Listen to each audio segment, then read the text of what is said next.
صلى الله عليه وسلم بران درس رابردو كسي برسارك لم كنت برسارك وابو لا وارثة قتلي وارث وثمان أجر يكيك وارثي خوي بكوجيت من يقتل الوارث يعني كسي وارثي تابي كوجيت بقتلي خطأ باسو ما كرتمان جمهوري زانان علين أم كسا كأجا وارثة كيف خوي بكوجيت كباوكي خوي يعني براي خوي بكوجيت جمهوري زانان علين ورثي باش ناكوت برناكوت أو كسيكا قاتلة أجي قتلي خطأ إجبت بس عمد ما كل ما عمد به مش بريناكوت بلام قتل خطأ وثمان جمهوري زانان علين قاتل ورثي برناكوت ميراتي برناكوت بلام ما كبير تام بوثمان إمام مالك رحمتي خوالي به عليه لا شيء عليه بريا كويه بلام للدية كيا بريناكوت دية شون دية بريناكوت أم بسيارة ما ذكره يعني شون لديه بريناك يعني بس شون يتناقين لم قضية بريان قاتل طبعا كسي كوجيت كسي خويتي خوي وارثي تا براي بيان باوكي بيت أبي شبكات أبي الدية بداتكية بدات ورثي أو كساني مستحقي ورثا لو مالا طبعا خويك يكي من المستحق كان يعني خوي براي خوي كشتوا خويش مستحقة بويك ورثي بركوت يعني باوك خوي كشتوا خويش مستحقة لورثي باوكي بركة وثمان أجا خطأ بيت وثمان إمام مالك رحمتي خوالي بي عليه للدية كبريناك شونك أبيه أصلا أبيه الدية بدأت أو برا وخشكو دايكو باوكي أو كسوا كشتويتي أبيه الدية بدأتي أجا وثمان بوني منا سطح وشتر بيه بوني منا أم كسك الدية كأداة عدابك عداب خيزاني مردوكا يعني بباوكي مردوكا يعني ببراي مردوكا طبعا لو حالت عليك بريء كويت وإلا باوك وجودي هبيت برابري ناكوي بلان بابلين أجر حالتك برابري بكوي أم دي كأيدا أبيت ملكي كي وارثي أو كسيك كشراوة إيه خوشي بشيك لوارث أم جاء إمام مالك الله شي الله خوي وري ناقريت نابي خوي للدية كيس بعد بكا بو على الدية غرامة أكريت أو كس غرامة أكريت نابي يكس خوي للاك وغرامة بدا وخوشو لهم هنكاتي شاشيب كات غرامة كور بقريت يعني لمسر وبارة بدا لو سر همتي باركة خوي وري بقريته بوي الأم دية وك عقوبة وغرامة وايا نابي بري بكويت أو كسا بلان بري بس بشي لكوي كويت لورث أصليكا بون من كابراكي كشتوا كابراك 100 دينار عالتوني هي أم كابرا باوكيتي أم باوكي طبعا خيزاني هي خيزانك هشتكي بركة يبون منا خويشي يعني خشكو برايتري هي أو خشكو برانيتر ورثان بركوت أو 100 دينار الأساس واك خويتي شملي هميانكات بلام أم بياوا قضيتي لسرا كأم بياوا كشوا باوك خوي كشتوا خيزانكي بويه ديال لفسنت بلا من حقيقة خمد لسيم تو ميردمت كشتوا من حقيقة مديس يعني تو منت سرقردان كردوها خوشكي براكي أم زماني كدية كحق دية ورقرن لأصل الدية بو همو وارثيك بو كي وارثتا بو وانتا أم لطرفي دوهم دوبار أقرته خوي وارثة وخوش الدية داوا بويا ألم أم هنيك أم إشكاليك دروس بو شون للدية كنادا وتما لبروي نابي طرف خوي للاك غرامه بدا وللاك ديكوا هر خوي بشر لغرامه كور بقريتوا ام جبران قش ما نوي وتما والثلثان والثمن فرض الزوجه ما باسكر وابو وما والربع فرض 2 وتما الزوج مع الولد او ولد الابن وهو فرض الزوجه والزوجات مع عدم الولد او ولد الابن اجل كسك وفاه بكات أم كسا طبعا أجر آفرد بيت من دالي نبيت من دالي ببر من دالي هبيت من دالكي كريكي هبي بونمنا أم آفرت سنبات شواري كبا بلام أجر من دالي هبيت يسدين باسك إن شاء الله بدو يديت أم آفرت شواري كبات يعني أم كسا كريكي هي كركي مردوة بلام لباش خوي كرزايكي جيشتوا أم آفرتا كاتي ميردكي وفاتكات ببورن خوي وفاتكات ميردكي شي ورقريت شواريك ورقريت ككاتي خوي من دالي هبيه او افرته ومردوه يان كركي من دال لباش خوي جيش بيت ام جعلت وهو فرض الزوجه والزوجات مع عدم الولد او ولد الابن يعني اجر ميرد بيت اجر بياو بيت وأثمان الزوج مع الولد أو ولد الابن أو كسي كمردوها ببر أو آفرتي كمردوها أجا كرك وكرة زايكي بجيش يعني كرة زاي بجيش أو آفرت شني بركوت عليكم السلام ورحمة الله وبركاته أو آفرت شني بركوت شواريكي بركوت وهو فرض الزوجة والزوجات مع عدم الولد أو ولد الابن أجر ببيت آفرتك يعني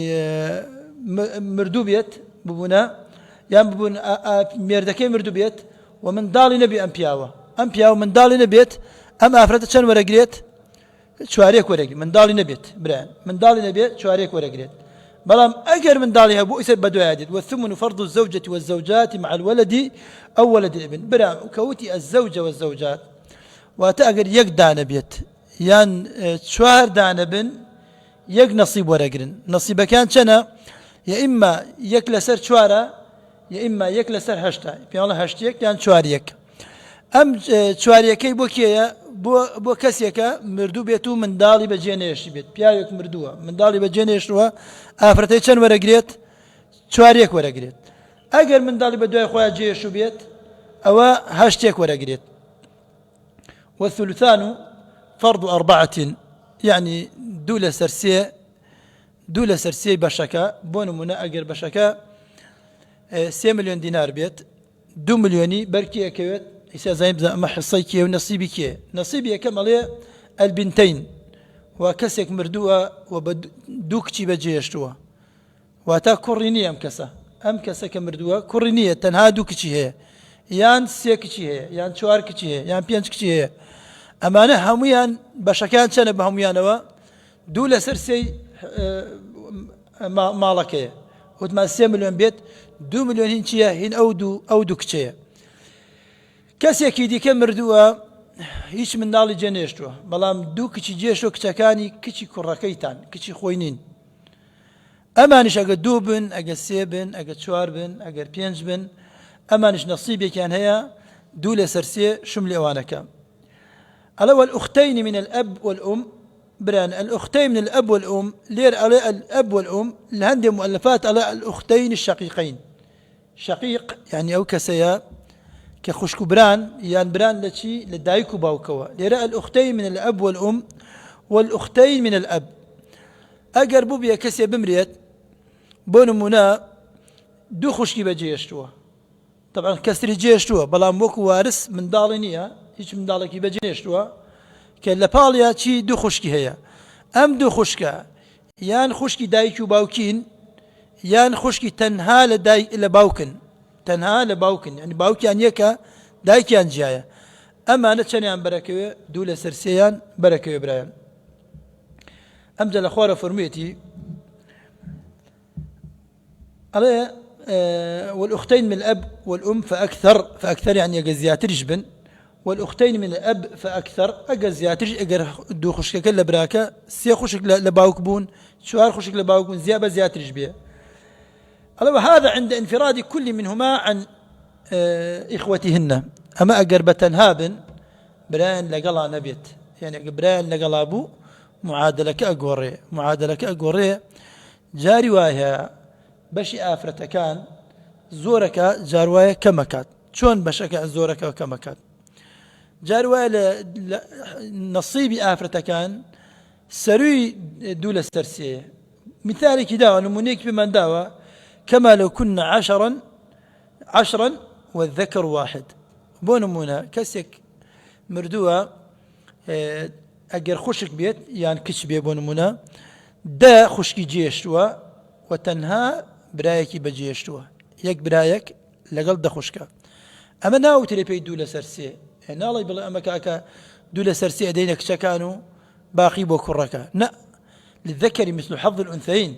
شون دا بشكريت أم دخشكا دبشة وكركا تناي خويتي بدو بش حسيا بكريت أما بون بچن بون بدوان زبش وانيا أم دوان زبشا دوي بو كركانا دوي بو كركيا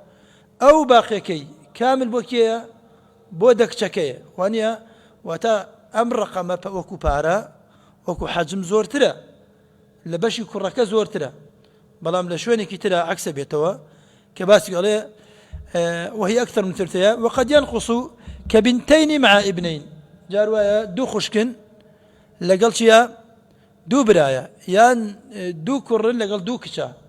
طبعا أما دو بارا بيت شون دابا شكريتوا أو دو كرة دو كشاكا دو باشن ودو كركا في دو أكرين ليرا بيت شانيا شاش باش شواري بوكيا شواري بو كركانا وانيا دوي بوك شكانا واتا أليريا بشي كركان زيادي كرد واتا خلق عندي جرواتي قشتوا اگر افرد كشكان زور بنو كم بن نصيبا وكي كوايا نا وانيا جاروا زيادة جاروا كمكا بلام اگر كري لقلا نبيت او دو لسرسي اخواني تو دو لسرسي بشكي انت امجا فرميت والثلث فرض اثنين يعني واتا سيك يك لسرسي يعني سيك بشي چند جوري خلقن او خلقانا كين يعني بشي دو جور لخلقن جوري كم الأم إذا لم تحجب ما حجب دو جور معناها حجب كلي معناها وحجب نقصان معناها حجب كلي أو كسيك هيجي برناكوت لميرات هيجي برناكوت حجب نقصان بريكوه بلان بهوي كان كسيك ديكوه كم أبيتوه أمجا دايك الله أجد دايك أجد كسي نبو بيه حجبي بكات طبعا دايك حجبي كلي نابيه بس حجبي نقصان بيه يعني بشكي كمكا ملام ناصر يتو بونو منا الله أجد بو بيت كسيك مردوكا دو خشك يعني دو خشك براي هبيت شي أو خشكانا لباوك بن يعني لدايك وباوك بن كسيك مردوها يان أو مردوها من دالي هبيت يعني خوي من دالي هبو بيت أو مردوها خوي من دالي هبيت يان أو تاتشي لقلا بيت أو بيت كدو خشكي لقلا بيت ألو هو للاثنين فصاعد من الإخوة والأخوات من ولد الأم يعني الدوميان يعني يكم دايكا شن ورقريت سيك ورقريه لشي حالتك لحالتك أم مردوا طبعا كسي مردوا دايكي ماوا وأمجا سيرك يبدأ من الأخوار وكي ماوا الأخوار أجا من دالي مابو أو مردوا أو حصي دايك لسيك والراب وششيك أجر نمابو كسي نب من دالي نبو ولا همان كاتشا مردوا كا خشكو براي نبو أو كاتت دايك شان من توا سيك من توا يك لسرسيه بلام أجر مردوا كا خشكو براي هبو بريك خشكو براي هبو يان من دالي هبو أول السيك كمكا بلام استمع باسمان شيء باسي شيء أو إما بش أو كسكية السيك بركوت دايكا لحالتي أو مردوة من دالي نبيت ولا حالتي دوما أو خشكو براي نبيت وهو الاثنين فصاعد من الإخوة والأخوات من ولد الأم زرنا فقالا شيء الأخ لأم أو الأخت لأم الله كسيك مردوة أم كسم مردوة كي بجي يشتغل دوای خوي براي دايكو باوكي بجي يشتغل بنمونه براي چی يشتغل براي جي يشتغل براو خشكي جي يشتغل لدايكي يعني دايكي يعني يكا باوكي عن جاية أم كسك خشكو براكاني سيو شوار خشكين دو بن سي بن شوار بن بسروا بن لك ليك زياتر بن أم خشكو برانا بهميانا وسيكيان بركوت بهميانا سيكيان بركوت أمانة كتشين لدايكن بس لدايك لباوك يعني لباوكنين أمجا مقادير كان قورن إيسا مقادير كي دي كدتا كايو أما تشي أمجالت هو السدس فرض 7 طبعا ها ليوت ما تشي الثلث فرض كي الأم وانيا السدس فرض 7 الأم مع الولد أو ولد الابن أو 2 فصاعد من الإخوة والأخوات حوت تشينهن حوت جور كسن طبعا هر حوتان يك ناقن برهن بحجاري هر لحالتك وكسيك بونمنا دايك على أجر أو كسي كمردوها أجر من دالي هبيت يان كرزاي هبيت يان دو خشكي هبيت أو كسي كمردوها أو دو خشكو دو برا دو خشكو برايك دو خشكو برا ترى عدد لدو بسرو بيت أو حصي دايك دابا زيت بوشن دابا زي بوش الشيك واتال السيك ودابا زي بوشن بوش الشيك أما كم كسا كشيا لو كساني كششيكان بركة. وهو للجدة عند عدم الأم همو دايكيك همو ننكيك يا دابيريك لميرات أصريته حجب كلية كات كسيك مردوه دايكي ماوه وننكي ماوه أم دايكا كما دام موجودة أو ننكيشي برناكيوت بلام تشيلي على والجدة عند عدم الأم يعني لن أو دابيريا شني بركوت ششيكي بركوت بلام بمرجك أبيتشي أبي أو مردو دايكي نما بيت دايكي مردو بيت أما حالتي دهم. طبعا بران أنجعلتي ولبنت الابن مع بنت الصلب لتكملة الثلثين. أما باسي حالتي كا كتشي كر كسيك مردوه كركيشي مردوه كركي بيش خوي مردوه چی بەجێشتووە کچێکی بەجێشتووە و کوڕەکەیشی کچێکی بەجێشتووە یعنی خۆی مردووەکە کچێکی بەجێشتووە و کچی کوڕەکەشی بەجێشتووە یعنی کوڕەکەی مردووە و کچی کوڕەکەشی ماوە ئەڵێن کچە زاکەی کچێک و کچە زایەکی بەجێشتووە ئەم دوانە لەم حاڵەتەیە ئەم وەلیبنت الابن ئەم کچە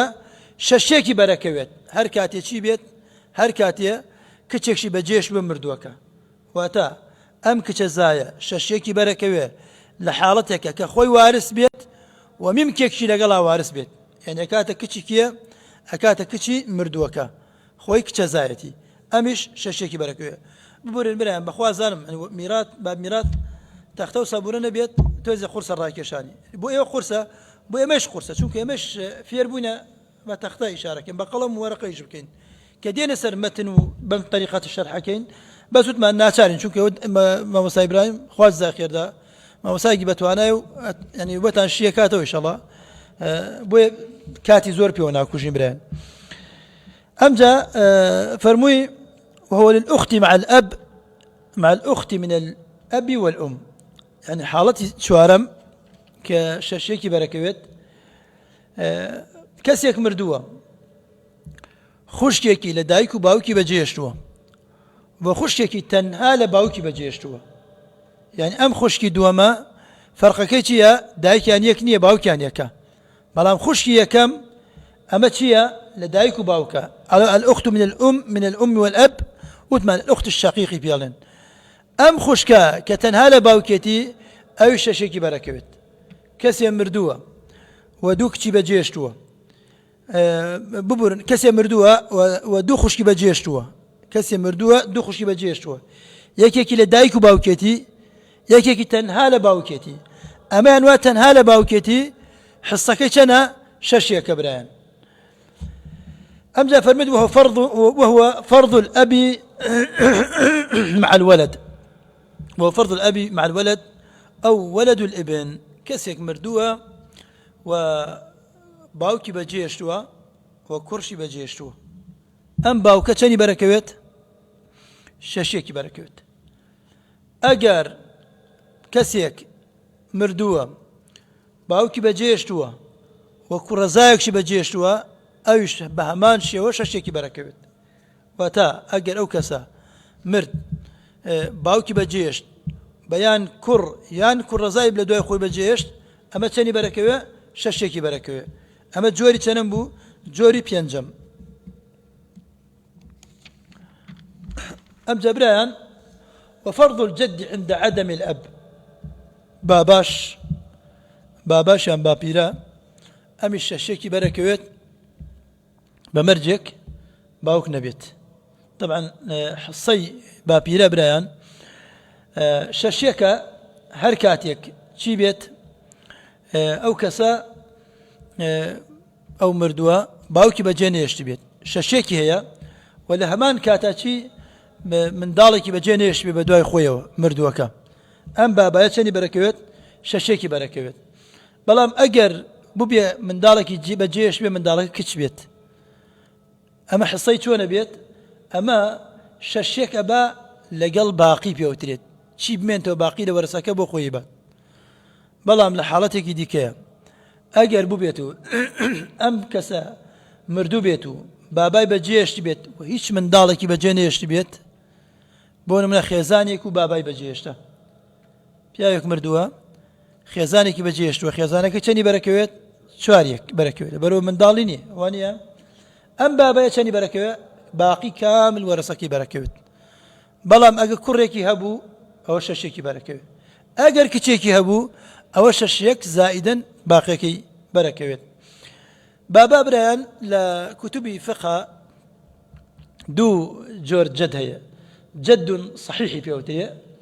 وجد رحمي وهندي الفقهاء بيلن جد فاسد جد فاسد شيا أو باباتا كالرجاي آفرته بيت بابات يعني باوك دايكته هو جد فاسد بيلن عندي فقهاء بينالن جد الصحيح جد الصحيح لا عندي فقهاء أو كسيه كتيل الرجاي ذكره للرجاي نيرينوا أبيت بابات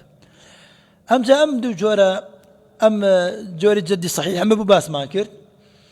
بلام جدي فاسد كبيوتري جد رحمي أما وكو خزمك وايا وكو بابا حساب ناكلي لميراثه يعني كاتي ورثة هيش نما كس نما هيش وارث نما أو بذوي الأرحام حسابك كريت أو كاتا وكو كسر وكو أقرباء ذي الأرحام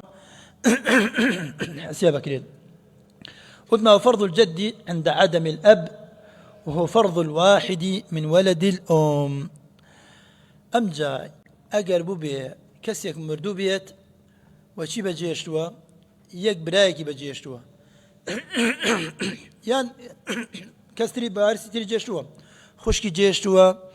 دايكي جيشتوا أقر يخيزاني بجيشت بيت لقل أوانا كي بجيشتوا برايكي بجيشتوا أم برايا يعني أم خشكا وأو بجيشتوا لدايكو برايتا نلا باوكوا نا مشتركش لدايكو باوكوا يعني بس دايكان لدايكو برايتا أم كسا ششيك ورقريت واتا براي دايكي اگر تاك بن ششيك ورقريت اگر زور بن بهميانا چن ورقرن سيك ورقرن هاي سباس ماك لغل دايك لغل حصي دايكا بهميانا سيك ورقرن بسم الله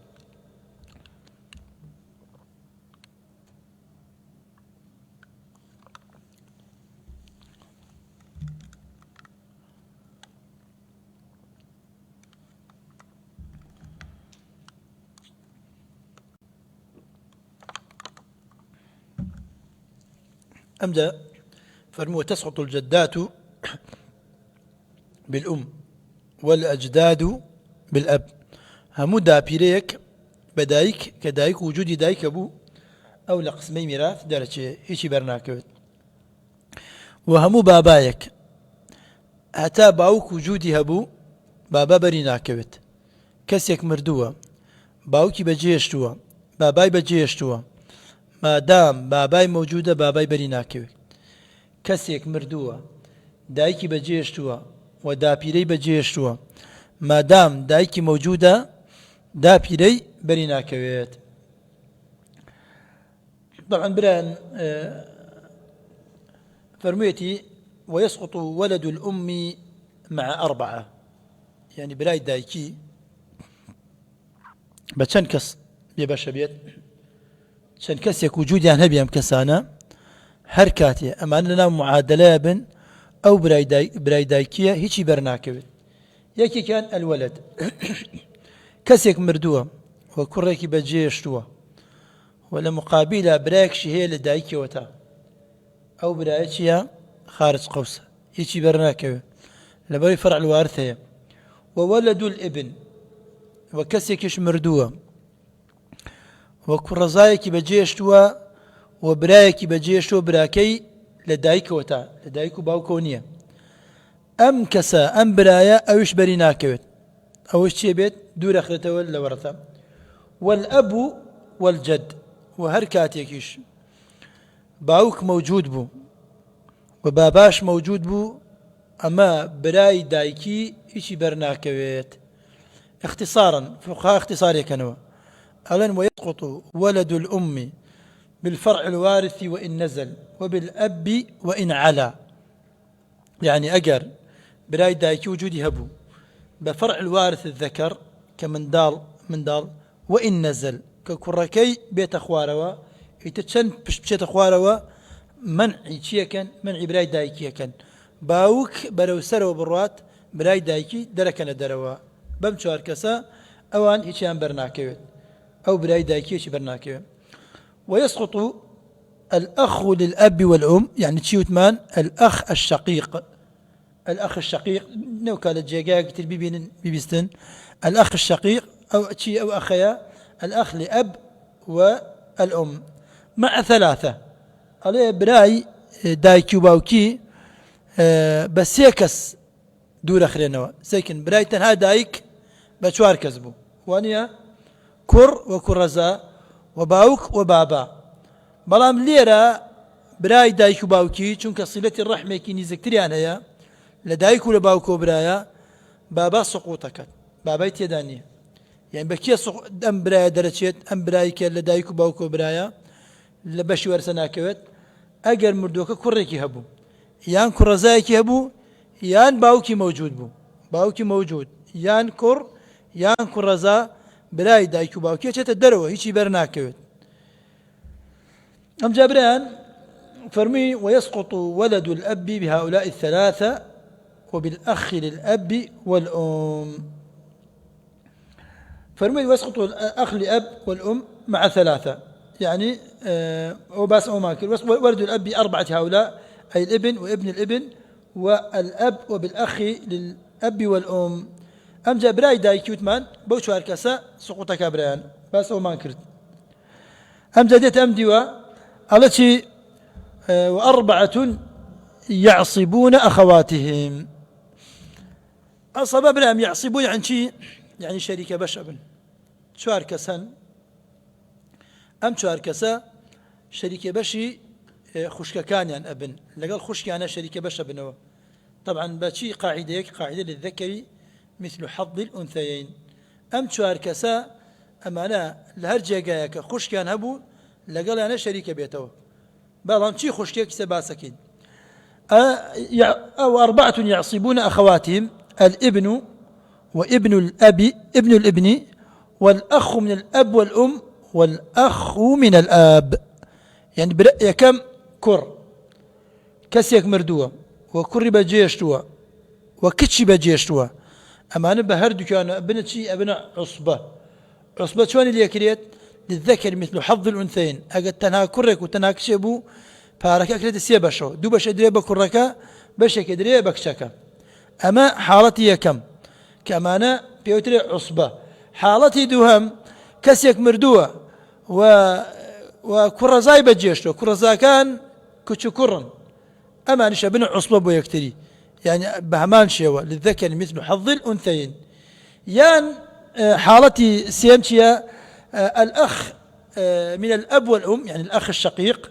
أجر ببيت أمدو كسا برايك بن لدايكو باوكوا أم خشكو برايا لدايكو باوكو برايك بن أمانا بهمان شيوا ابن عصبة بويك يعني وكو نموني كسيك مردوه خيزانك بجيشتوا ودايك بجيشتوا طبعا خيزانك ليرا من دال نية شني بركوت شواريكي بركوت ودايك بجيشتوا ودو خشكو براشي بجيشتوا دايك كشني بركوت ششيكي بركوت بو لبردو خشكو براي أم دو خشكو برايا جاروايا بران يعني خشكو برا كوجود يعني هي جاروايا وجود يعني بس زر بو دايككا يشتري وجود ايش يعني شلون كسي مردوه من دالك بجيشتوا ودايكو باوكي يعني بلين دايكو باوكي بجيشتوا وخشكو براش بجيشت ام خشكو براش كان نصيبي دايك كما كانوا اليرا يبون منا فرميتي والاخ من الاب والام ليرا ام برانا تشيكن خشكو دو خشكو براتان ئەگەر دایکێک بێت و بۆ نمونەوتمان خێزانێک بێت و دوو خوشک و برابن طبعا خێزانەکە چوارێکی بەرەکەوێت دایکە شەشێکی بەرەکەوێت ئەمان ئەم خوشک و برایە يعصب بعضهم بعضا يعني شلون يعصب بعضهم بعضا يعني بهمان ميزاني دو حصة كر حصة بوكتش بوش هذا توزيع كرين يعني النية بلي والله كركا هاشتيكي بركويان لسطا بنجاي بركويان نيوي بركويان شاشيكي بركويت أبي بنظام التعصيب بنظام التعصيب اشتيا دوبو أم يكبو أو يتريان أم جا فرمي والأخ من الأب أقربو بي أو كسيش شي بيت براي باوكي بيت براي باوكيش عصبية يعني لقال خشكي خويا أبنى عصبة براي باوكيش لقال خشكي خويانا أبنى عصبة برايان أم جام براي باوكيا بهمان شيوا أيش لقال خشكي خويا دو حصبو أوا يكي أبو خشكيتي بلام أقبرتان بليرة باسي چي نكردوا باسي براي دايكي نكردوا براي دايكي نابت عصبة برايان شلون يعني نابت عصبة يعني أقربو بيت كسي مردوا وشوار بينج خشكو براي دايكي بجيشتوا أما نابنا عصبة بيكنا دو حصبو أمو حصيبو هميان وكيك من حصتك يعني هميان شريكة بالتشيا لا سيكا أن بيدريت وهميان تيا شريكة بن وكركش خشكي براو خشكي دايكيا وكيك ورقرن يعني زيادو كم يعني تاني بلا كرة زيادة ورقرت أو بارس سيكا بونو من 6 مليون دينار سيكسن دوكشو برايكن هيك مليون هيك ورق وكيك ورقرن خشكي براو دايكي بلا خشكي بس دايكي خشكو براو بس دايك وكيك ورقرن للذكر مثل حظ الأنثيين يا وأربعة يرثون دون أخواتهم وهم الأعمام وبنو الأعمام وبنو الأخ وعصبات المولى المعتق زمان ما وزور سرينارن بلام ورسيك يا مردوها كسي بجينيشتوا إلا ما من بيت هندي مامي بجيشتوا يان هندي آموزاي بجيشتوا يان برازاي بجيشتوا على أم برازايانا يان أم ماميانا يان أم آموزايانا أما أنا كاتي ورسيان بركوية باش خشكان يان نادري بران يعني نك مثلا بونو منها كسي مردوها تنها مامي بجيشتوا مامشي مامو ميمكي بجيشتوا يعني خوشك باوكي مامي كحصي بركويت باش ميمكي تيدانية يعني كسيكا بس آموزاي بجيشتوا سيچوار آموزاي بجيشتوا آموزا كان خوشكو براتان أما باشي كركان كويت باشي آفرتكان ناكويت كسيك مردوها بريا برازاي بجيشتوا برازاكاني كرو كچن باشي كركان كويت وباشي كشكان ناكوي برايان أمنا درسي كم إن شاء الله بارك الله لي ولكم أجمعين إن شاء الله نابرك وقرنسر بابي الوصية بابي ميراث برايان توابو ملام هاشان بيتان موت أما بكورتي بيار اشتينما يعني شونك باب ميراث خوي كتابك كامل وكما أوجه تواويكات أوجه تواويشي ناكا بتواتي شونك كراوية إنكا اشتكاني والله أما بكورتي لبروي وتما يود جارك يديك درس تربرقرن بارك فرم